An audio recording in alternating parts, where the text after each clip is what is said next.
ఆంధ్రప్రదేశ్ శాసనసభలో వైసీపీకి ప్రధాన ప్రతిపక్ష హోదా దక్కించుకునే బలం లేదు.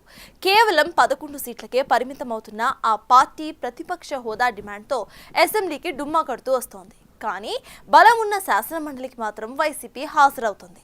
మండలిలో ప్రతిపక్ష నాయకుడిగా సీనియర్ నేత బొత్స సత్యనారాయణ ఉన్నారు. అయితే ప్రస్తుత అసెంబ్లీ సమావేశాల సందర్భంగా బొత్స వైఖరి జగన్ కు ఇబ్బంది పెట్టేలా తయారైందని వైసీపీ పెద్దలు భావిస్తున్నారట. అసలు శాసన మండలి వైసీపీలో ఏం జరుగుతోంది? జగన్ నిర్ణయాలను కాదని బొత్స అనుసరిస్తున్న ఆ వ్యూహం ఏంటి?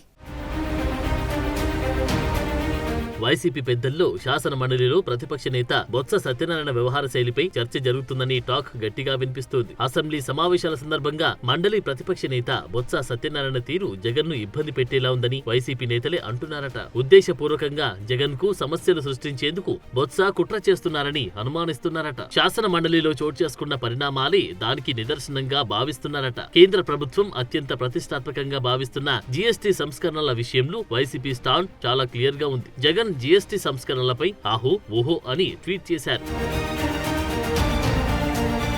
కానీ బొత్స మండలిలో జీఎస్టీ అమలు విషయంలో కేంద్రాన్ని ప్రశంసిస్తూ చేస్తున్న తీర్మానాన్ని వ్యతిరేకిస్తామని ప్రకటించడంతో అందరూ ఆశ్చర్యపోయారట. సభలో ఆయన జీఎస్టీ తీర్మానానికి అనుకూలంగా స్పందిస్తారని అందరూ అనుకున్నారు. కానీ ఆయన వ్యతిరేకించబోతున్నారని తెలిసి పైనుంచి ఒత్తిడి రావడంతో వ్యతిరేకించలేదంటున్నారు. అలాగని బొత్స సత్యనారాయణ తీర్మానాన్ని సమర్థించలేదు. చివరికి బయటకు వచ్చిన ఆయన ఇడ్లీ దోశలపై జీఎస్టీ క్లాట్ ఇవ్వకపోవడాన్ని ప్రశ్నించడంతో ఆ కథ ముగిసినట్లయిందట.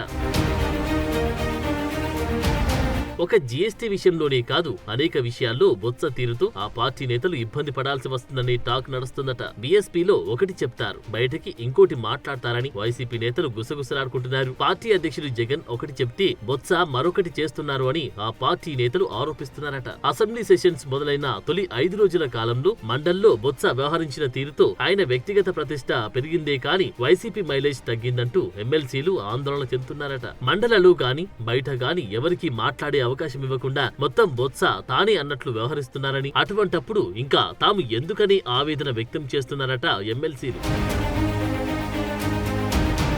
మండలిలో ప్రభుత్వ కూటమి కన్నా ప్రతిపక్షానికే ఎక్కువ బలం ఉంది. దీంతో శాసనసభకు వైసీపీ డుమ్మా కొడుతూ ఉన్న మండలి సమావేశాలు అంతో ఇంతో సజావుగా సాగుతున్నాయి. ఇలాంటి సమయంలో ప్రభుత్వం ప్రవేశపెట్టిన అంశాలపై చర్చల్లో భాగంగా కొన్నింటిని వ్యతిరేకించడం, మరికొన్నింటిని వాకౌట్ ద్వారా బహిష్కరిస్తున్నట్లు వైసీపీ సభ్యులు ప్రకటిస్తున్నారు. దీంతో పార్టీ స్టాండ్ లో భిన్నాభిప్రాయాలు ఉన్నాయనేది ఎస్టాబ్లిష్ అయిందని టాక్ నడుస్తుందట. కేంద్ర ప్రభుత్వ విషయంలో జగన్ చాలా ఆచితూచి వ్యవహరిస్తున్నారు. ఉపరాష్ట్రపతి ఎన్నికల్లోనూ ఎన్డీఏ అభ్యర్థికి జగన్ మద్దతు ప్రకటించారు. దీంతో కేంద్ర ప్రభుత్వానికి సంబంధించిన కొన్ని అంశాలపై జగన్ నిర్ణయాలు కొంత ఇబ్బందికరంగా మారాయనే టాక్ ఇంటర్నల్ గా నడుస్తోంది.